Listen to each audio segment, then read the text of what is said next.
Welcome to Rom Wills Money Matters.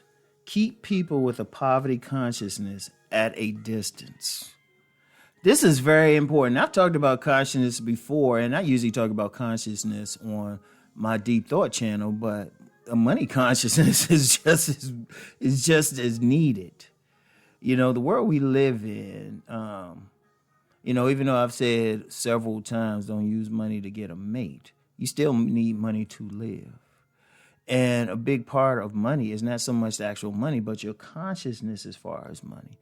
And, I've talked about having a poverty consciousness versus having a wealth and abundance consciousness. And that's very important, how you think, because making money starts in your mind. Let me say that again. Making money starts in your mind. Whether you get a job, whether you start a business, whether you get a part-time job, it starts with what you like if you get in a business, what type of business you're going to get into. If you get in a job, what type of job you're going to do.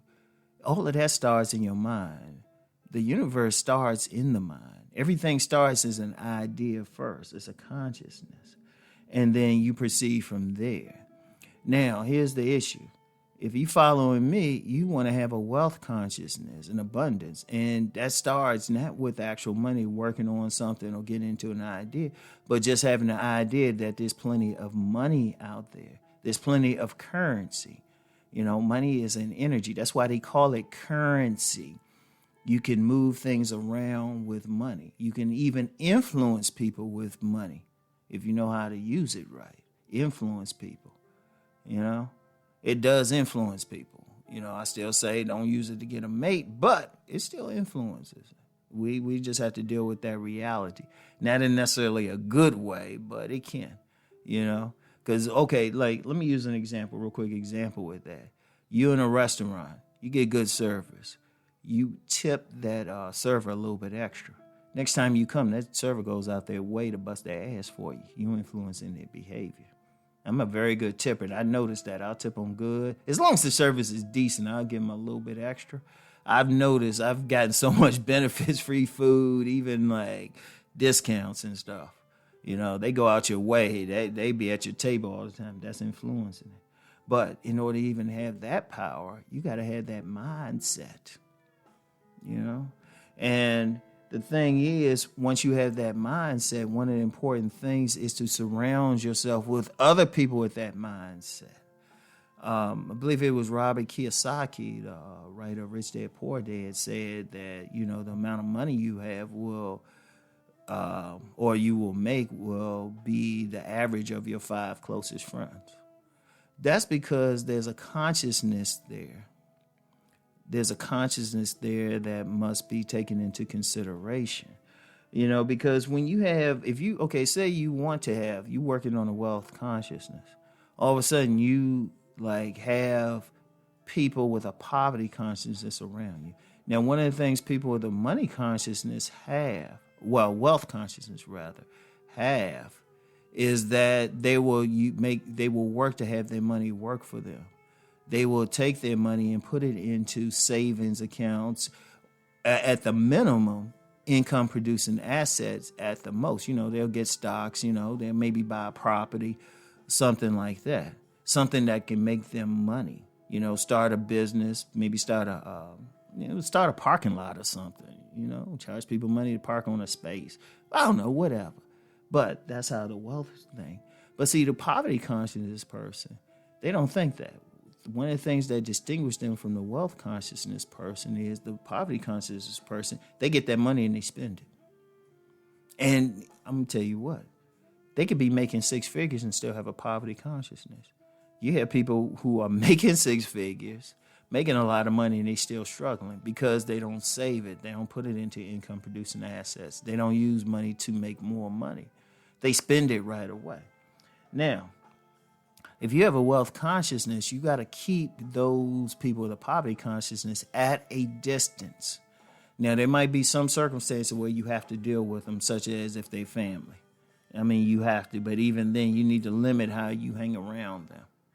You really do. That's why you get a lot of people from a poor family And, they'll start making some money and they'll slowly like pull away from that family. Or you get those people who start making that money, they'll leave the old neighborhood, maybe even change cities or something. Because thing with it is we respond to the consciousness of those around us.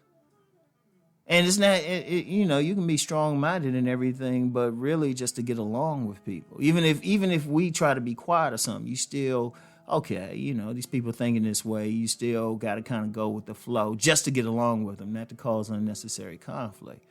And it's no shame. It's just something, and it's not something that makes you weak or anything. It's not something that makes you weak, but it affects you over a long term. Like you can be strong-minded, be around those poverty consciousness people, even try to raise their consciousness. And, and they might at least pretend to listen, but it starts to affect you over the long term. And because it's subtle, it's like water seeping into your bathroom or something through a pipe or something, broken pipe or something.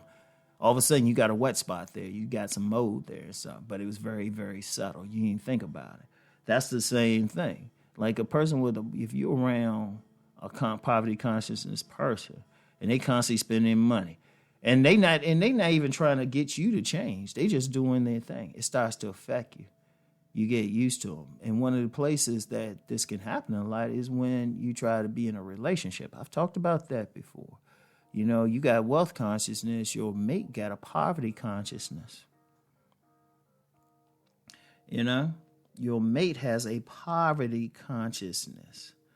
And it was just like, okay, there's going to be a constant battle. And y'all might not even realize it. Y'all might have a great sexual relationship and genuinely like each other, but you're not going to notice it. They're going to always want to spend money. You're going to always want to save it. And I've seen that. Trust me, I've seen that. It makes a big difference.